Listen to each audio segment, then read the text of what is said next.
الشيطان اللعين. بسم الله الرحمن الرحيم. الحمد لله رب العالمين، والصلاة والسلام على أشرف الأنبياء والمرسلين وعلى آله الطيبين الطاهرين المعصومين ولعنة الله على أعدائهم أجمعين. ہماری بحث خمس میں ہے، اور خمس ہم نے کہا کہ غوث جو ہے وہ موجبات خمس میں سے ہے، یعنی آپ کو بالغوث اگر کوئی ثروت مائیہ نصیب ہوئی ہو اس پر فوراً خمس ہے۔ اس کے بعد ہم نے کہا کہ عنوان میں فرق ہے۔ ایک عنوان جو ہے وہ یہ ہے کہ آپ کو غوث کے ذریعے ملا ہو، اور دوسرا یہ ہے کہ آپ کو دریا سے ملا ہو، ثروت مالیہ ملی ہو۔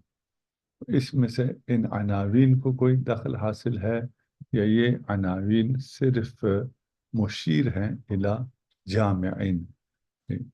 تو وعلیکم السلام ورحمۃ اللہ۔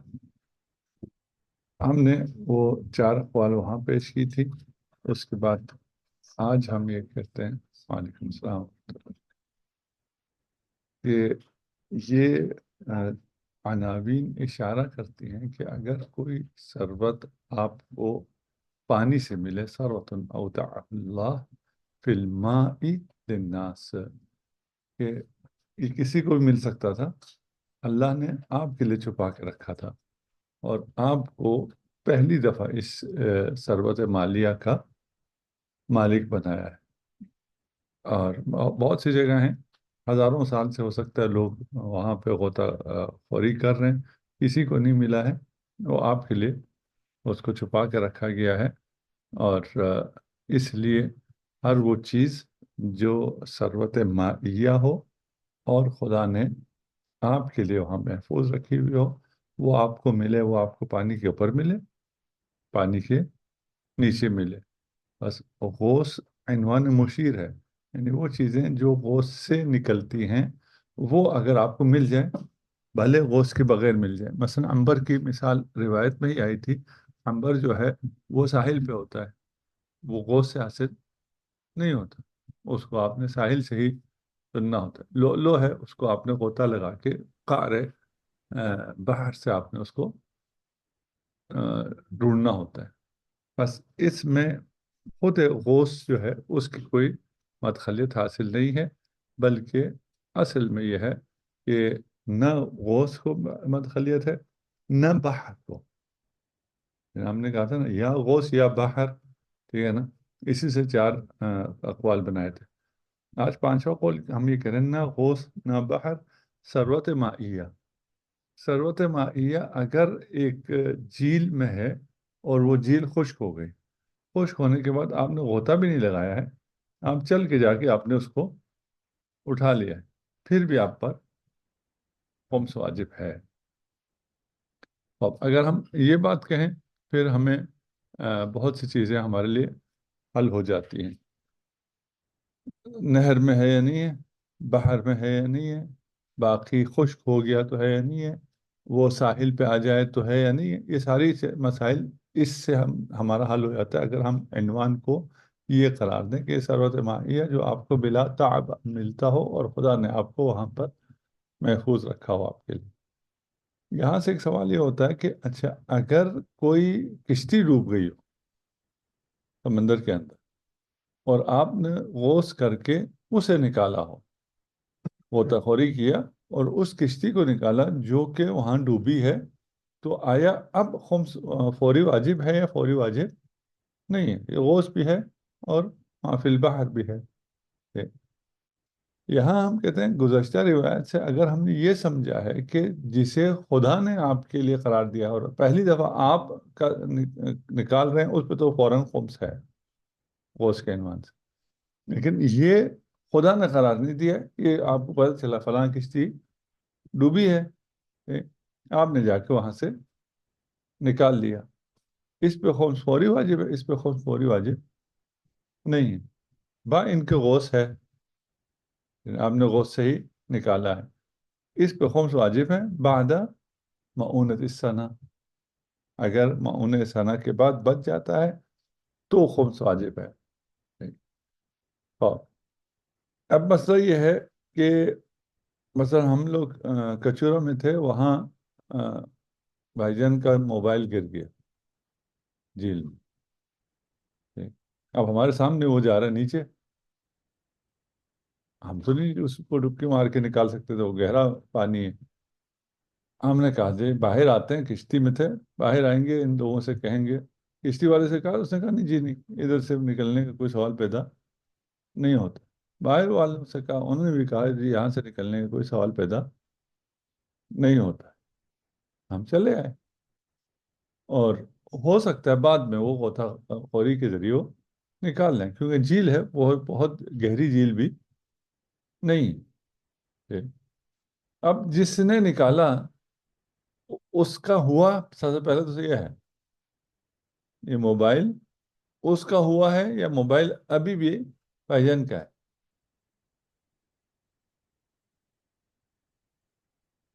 جی؟ مالک اصلی کا ہے، ٹھیک ہے نا؟ ہاں، مالک اصلی اگر اعراض کرے تو اس کی ملکیت زائل ہوتی ہے نہیں ہوتی؟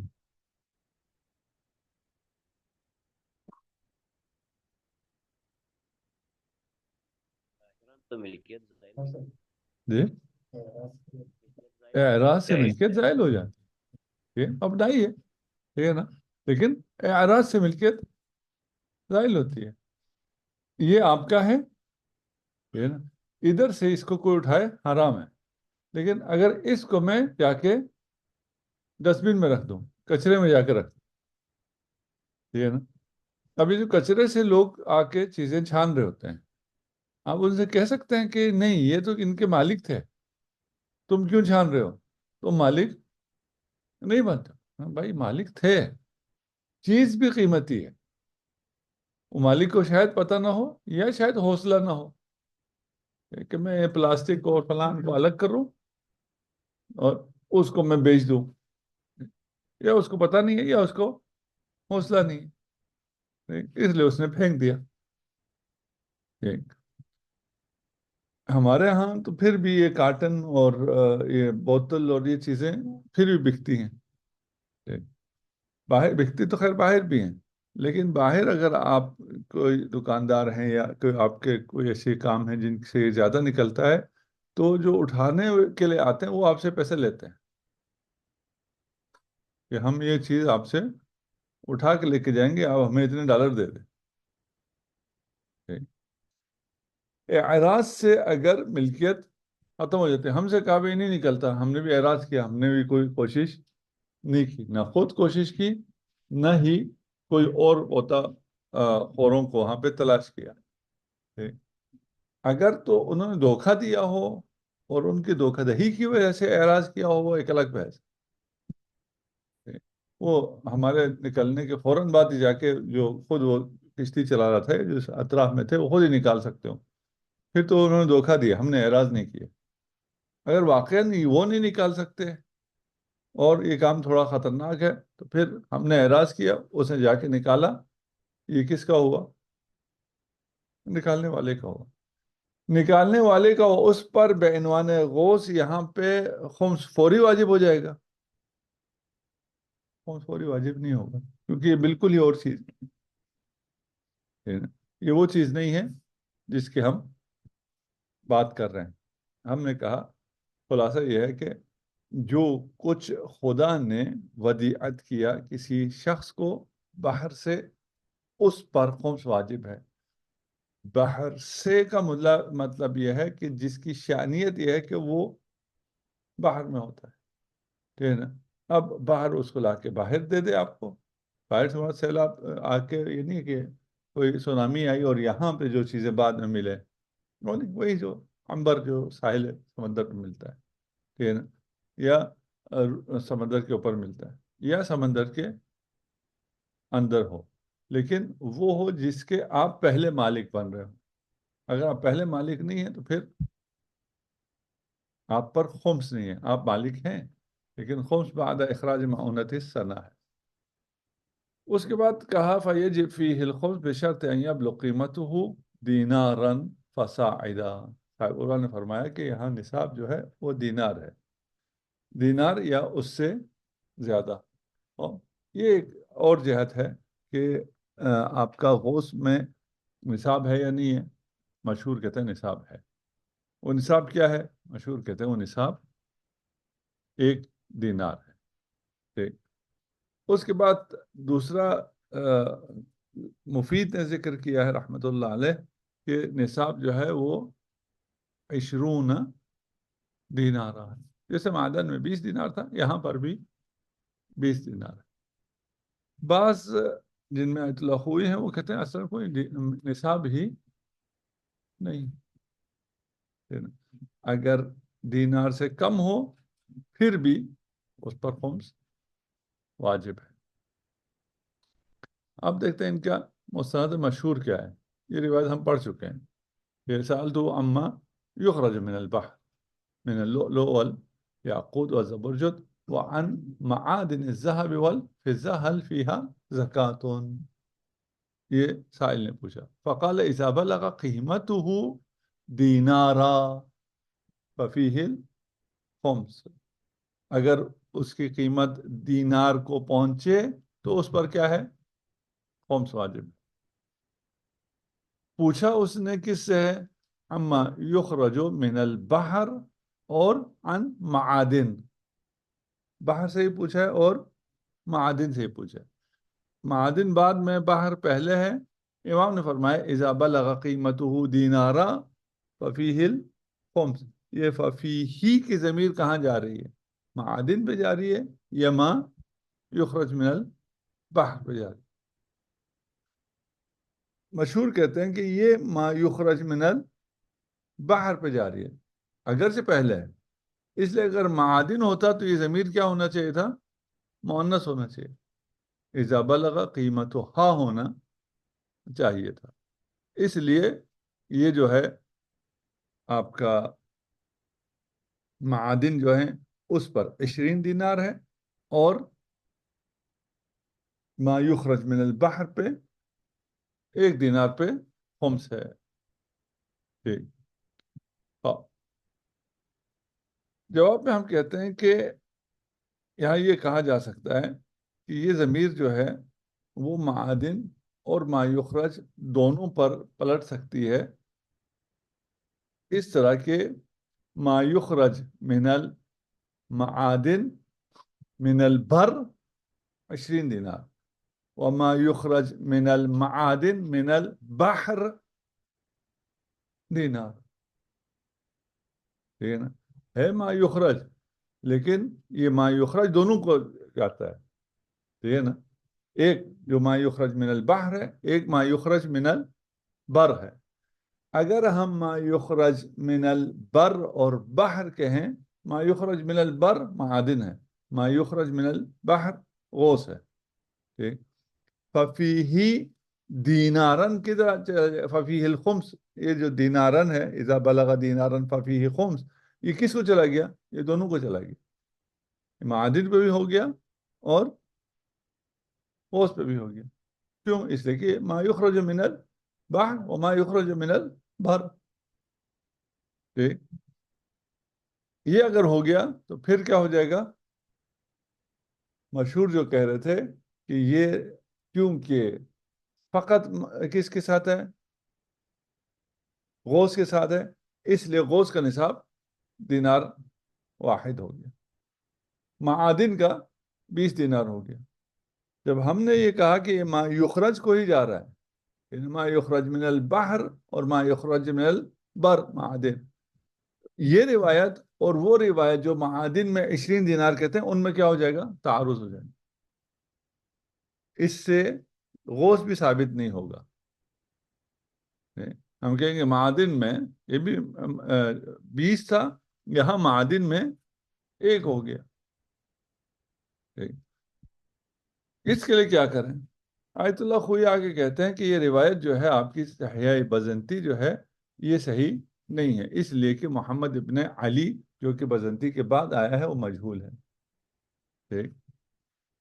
اور علی ابن اسبات پر بھی اعتماد نہیں ہے. ٹھیک. بس روایت اگر ساقط ہو گئی، ہم اس روایت کی بنا پر نصاب کو ہم کیا بنا رہے تھے؟ دینار بنا دیتے. یہ روایت اگر ساقط ہو گئی تو پھر یا سرے سے نصاب نہیں ہے، جیسا آیت اللہ خوئی کہتے ہیں نصاب نہیں، یعنی دینار سے کم ہوگا تو بھی خمس فوری واجب ہے، یا اگر دینار کا نصاب ہوگا تو اجماع کی وجہ سے ہوگا، اس روایت کی وجہ سے نہیں ہوگا. ٹھیک. ہاں. یہاں ہم آیت اللہ خوئی سے یہ کہہ سکتے ہیں کہ اس روایت میں اگر سند صحیح نہ بھی ہوئی، لیکن اس پر کیونکہ مشہور نے عمل کیا ہے اس لیے یہ جبران ہو جائے گا. ضعف سند بے عمل مشہور جبران ہو جائے گا. روایت اعتبار سے ساقط نہیں ہوگی. آیت اللہ خوئی کیا کہیں گے؟ میرا مبنا ہے کہ عمل مشہور مجھے بھی جبران نہیں. ہم کہیں گے ٹھیک ہے آپ کے مبنا پہ نہیں ہے، لیکن جن کا مبنا یہ ہے ان کے لیے تو یہ روایت دوبارہ زندہ ہو گئی. نصاب ہے ہی نہیں، جبکہ یہ روایت ہے جو کہہ رہی نصاب 1 دینار ہے. وہ کب ہوگا؟ جب آپ اس روایت کو ساقط کریں. آیت اللہ کوئی کہتے ہیں سندن ساقط ہے. سندن ساقط ہو گیا تو نصاب حساب ہے ہی نہیں. ہم کہہ رہے سندن ضعیف ہے، اس کو عمل مشہور جبران کرتی ہے. آیت اللہ کوئی کہتے ہیں اس کو میں مانتا ہی نہیں. پھر تصحیح روایت کے لیے جیسے ہم نے پچھلے روایت میں بھی کہا تھا، یہاں علی ابن یہاں پہ جو بزنتی ہیں یہ کون ہیں؟ اصحاب اجماع میں سے. اصحاب اجماع جن سے نقل کریں انہیں ہم کیا کرتے تھے؟ انہیں ہم قبول کرتے تھے.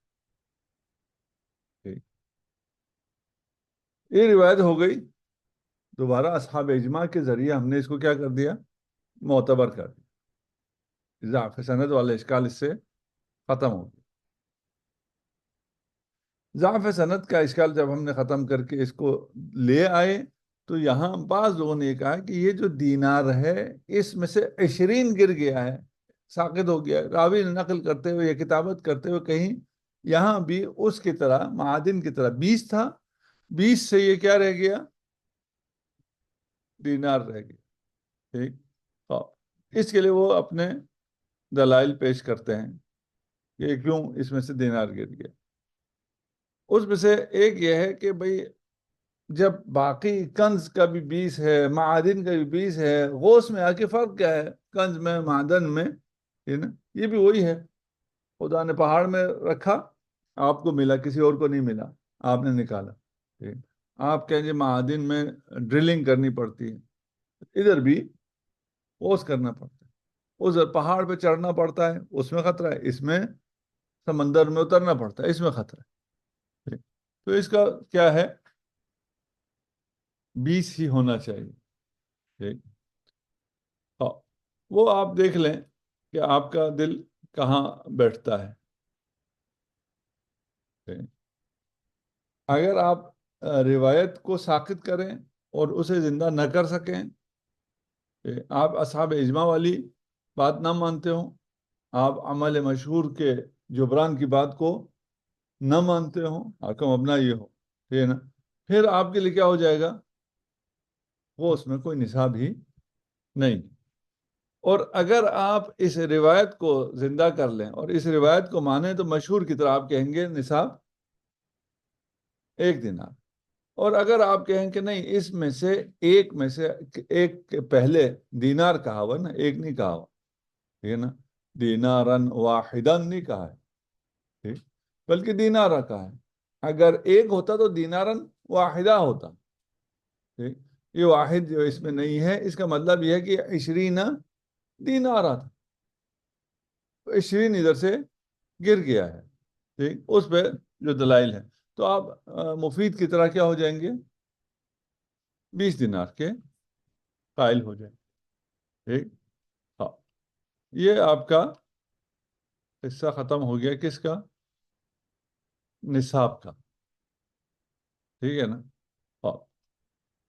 اب جب یہ بات آ گئی کہ نصاب جو بھی ہے احوط یہ ہے، سب ان میں سے سارے یہ کہتے ہیں کہ احوط یہ ہے کہ آپ ایسی فوراً نکال، اس میں تو کوئی حرج نہیں ہے، یعنی آپ کو دینار سے کم ملا اور آپ اس پہ فوری خمس نکال دیں تو یہ مطابق ہے احتیاط، اس میں تو کوئی مشکل نہیں، ٹھیک ہے۔ اچھا، ہم اگر ما یخرج من البحر کو لے لیں، ٹھیک؟ یعنی ما یخرج من البحر شأنی، نہ کہ فعلی، ٹھیک؟ تو پھر کیا ہو جائے گا؟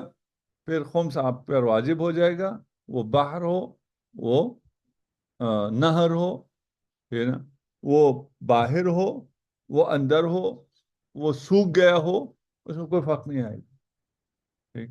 لیکن اگر آپ کہتے ہیں نہیں جی عنوان غوث ہے، ما یخرج من البحر عنوان نہیں ہے، ٹھیک ہے نا، اگر غوث عنوان ہے تو اگر آپ غوث کریں گے تو آپ کو ملے گا، غوث نہیں کریں گے تو آپ کو نہیں ملے گا، یعنی خمس نہیں ہوگا۔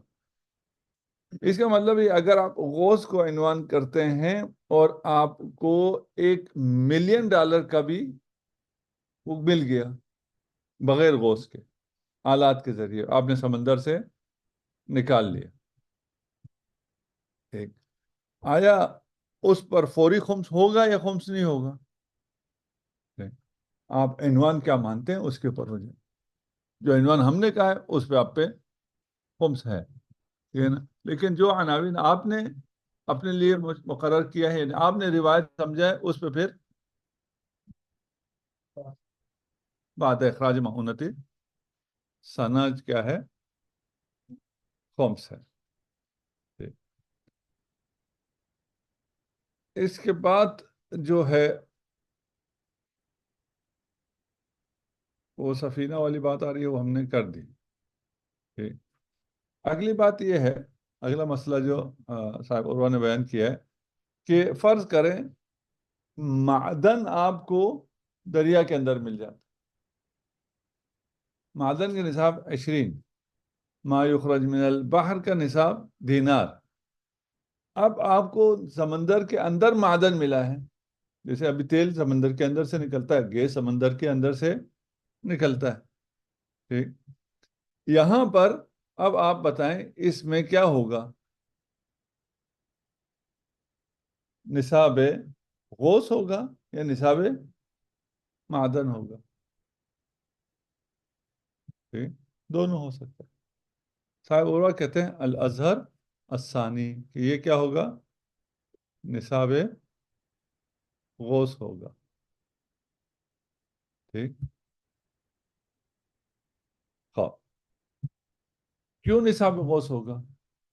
اس لیے کہ اگرچہ یہ معدن ہے نا، ادھر جو گیس نکل رہا ہے یا پیٹرول نکل رہا ہے یہ ہے معدن، یہ اگر بر پہ نکلتا تو معدن تھا، اب یہ نکل رہا ہے سمندر کے اندر سے، جب سمندر کے اندر سے نکل رہا ہے تو اس پر جو عنوان آ گیا وہ کیا ہے؟ ما یخرج من البحر آ گیا، ٹھیک ہے نا، اب اس پہ اگرچہ معدن بھی ہے لیکن وہ معدن ما یخرج من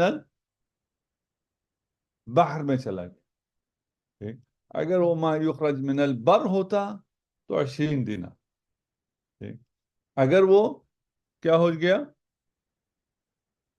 باہر میں سے نکلا تو 1 دینار ہو جائے گا۔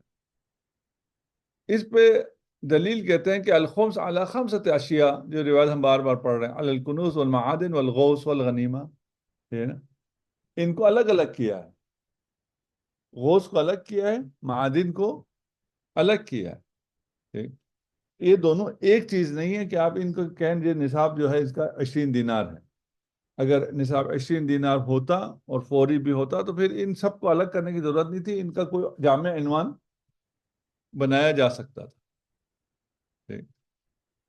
باقی روایت بھی ہیں، پھر اس میں آپ کا اپنا اختیار ہے، آپ روایت کو پڑھیں اور دیکھیں کہ ان وجہان میں سے کہ آپ کو معدن سمندر کے اندر سے ملا ہے، آپ اسے ملحق کریں گے کس کے ساتھ؟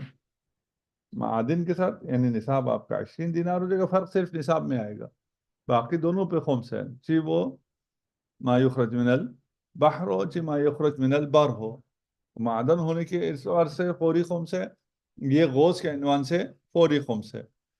فرق صرف آ جاتا ہے نصاب میں۔ نصاب کا مسئلہ بھی حل ہے، اگر وہ گیس اور تیل ہے تو یقیناً وہ نصاب سے زیادہ ہے۔ ٹھیک ہے؟ اصل مسئلہ یہ کہ ملے ہمیں کوئی، ہمارا مسئلہ صرف یہی ہے کہ کوئی معدن ملے، کوئی کنز ملے ہمیں، اور کوئی غوث مل جائے۔ ٹھیک، یہ مسئلہ اصل یہ مسئلہ نہیں ہے، اصل مسئلہ یہ ہے کہ یہ ملنے کے بعد ہم شریعت پر عمل پیرا ہو سکیں، ہے نا۔ مال کی محبت انسان کے انتہائی حساس جگہ پہ بیٹھی ہے۔ امیر المومنین فرماتے ہیں کہ اگر کسی کی اولاد جوان بیٹا مر جائے وہ اس رات سو سکتا ہے، سو جائے گا، لیکن مال چھن جائے اسے ساری رات نیند نہیں آئے گی۔ اصل امتحان یہ چیزیں ملنے کے بعد ہے۔ اس کے لیے کرنا کیا چاہیے؟ کرنا یہ چاہیے کہ ہمیں اس کی عادت اپنے اندر ڈالنی چاہیے، اپنا خمس کا سال بنانا چاہیے، اور اپنے خمس کا حساب کرنا چاہیے۔ وہ 1 روپیہ بنے، وہ 2 روپے بنے، وہ خمس ہمیں نکالنا چاہیے۔ اور اگر آپ نیت کریں کہ میں معادن پہ خمس دینا چاہتا ہوں، یہ کیا شہریے پہ خمس دینا، میں خمس دے رہا ہوں، اس کے بعد خدا یہ کیا 1 روپیہ 10 روپیہ 100 روپیہ خمس دینا، میں معادن پہ خمس دینا چاہتا ہوں، نیت کر لیں۔ ٹھیک، ہم نے کہا نا کہ یہ معدن یا یہ ما یخرج من البحر کیا ہے؟ خدا نے چھپا رکھا ہے ان لوگوں کے لیے جو اس کی تلاش میں ہوتے ہیں۔ ٹھیک، ہم اس طرح تو تلاش میں نہیں نکل سکتے کہ ہم غوطہ خوری کرتے پھریں یا پہاڑوں میں گھومتے پھریں، ہم تو ادھر کتابوں میں گھوم رہے ہیں، سطروں میں ہیں۔ ٹھیک، لیکن نیت کریں تو خدا ہو سکتا ہے آپ کو دے دے۔ ٹھیک، تو نیت کر لیں کہ آپ کو ملے گا تو آپ خمس دیں گے۔ ٹھیک ہے، اگر آپ خمس دیں گے تو شاید آپ کو مل بھی جائے۔ ٹھیک، نصاب کا بھی کوئی مسئلہ نہیں ہے، احوط یہ ہے کہ دینار سے کم ہو پھر بھی دے دو۔ ٹھیک، اور لیکن یہ ہے کہ یہ چیزیں آج کل ان کی قیمتیں اتنی ہو گئی ہیں، مل جائیں تو دینار کا مسئلہ تو ہے ہی نہیں، 20 دینار سے بھی اوپر کی ہی ملتی ہیں، اس سے کم کی نہیں ملتی۔ صلی اللہ علی محمد وآلہ الطیبین الطاہرین۔ اللہ اللهم صل